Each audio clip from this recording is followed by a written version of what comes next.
Settle in now, my dear. Tonight, I'll tell you a tale as old as the whispering woods, a story of a girl, pure and kind. They called her Snow White.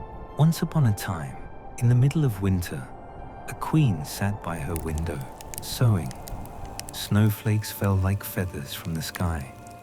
As she pricked her finger, 3 drops of blood fell on the white snow on her windowsill.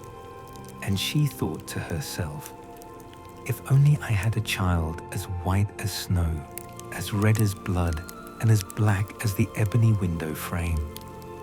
And not long after, her wish came true.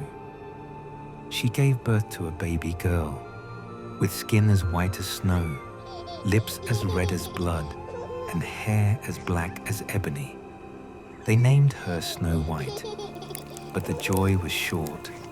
The queen grew ill and died soon after. A year passed, and the king took a new wife. She was beautiful, but proud and cruel. She could not bear that anyone might be more beautiful than she. She had a magic mirror. Every day she asked, "Mirror, mirror on the wall, who is the fairest of them all?" And the mirror answered, "You, my queen, are the fairest of them all." But Snow White grew more lovely with each year. And one day, when the queen asked her mirror, it replied, "My queen, you are fair, but Snow White is 1,000 times fairer." The queen's heart twisted with envy, and she decided Snow White must disappear. She summoned a huntsman. "Take Snow White deep into the woods," she ordered. "Do not let her return. Bring back her heart as proof." But when the huntsman raised his knife, Snow White wept. Her innocence touched his heart. "Run, child," he whispered. "Run far and never return." And he let her go.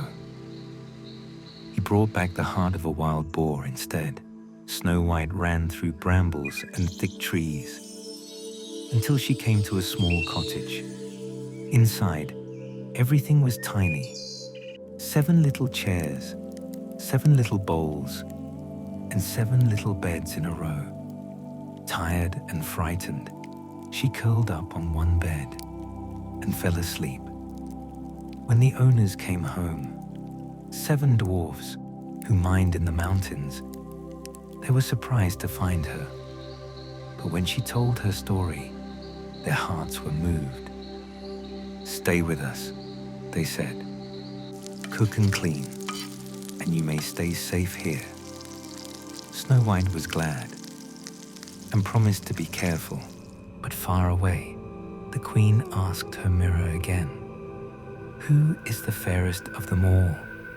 And the mirror still said, "Snow White." Furious, the queen disguised herself as an old peddler woman. She went to the dwarf's cottage and sold Snow White a beautiful lace bodice. "Let me lace it tighter, dear," she said. She pulled it so tight, Snow White fainted. The queen thought her dead and left. But when the dwarves returned, they cut the lace, and Snow White breathed again. The queen tried again, this time with a poisoned comb. "Let me tidy your lovely hair," she said. Snow White fell again, but the dwarves came back and removed the comb.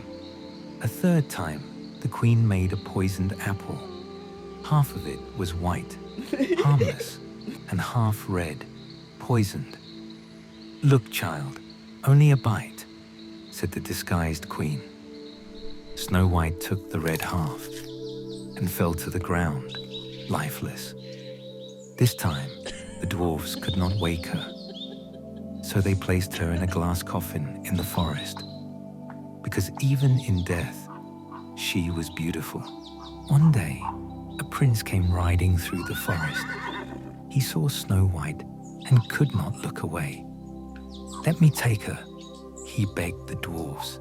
"I cannot bear to be without her." As his servants lifted the coffin, they stumbled, and a piece of apple dislodged from her throat. Snow White opened her eyes. The prince gasped, "You're awake?" And so it was. The spell was broken. Love had brought her back. He asked her to be his queen, and with joy she said yes. Snow White married the prince in a grand ceremony. The evil queen came too, and when she asked her mirror that day, it replied, "You, my queen, are fair, but the new young queen is the fairest of them all." And her envy burned hot until it destroyed her from within. And Snow White lived in peace, far from dark forests and poisoned apples. And that, dear one, is the story of Snow White. A tale of envy and kindness, of darkness and light. Now, close your eyes, little one, and dream of forests, magic, and kind hearts. Tomorrow, there will be new stories to tell.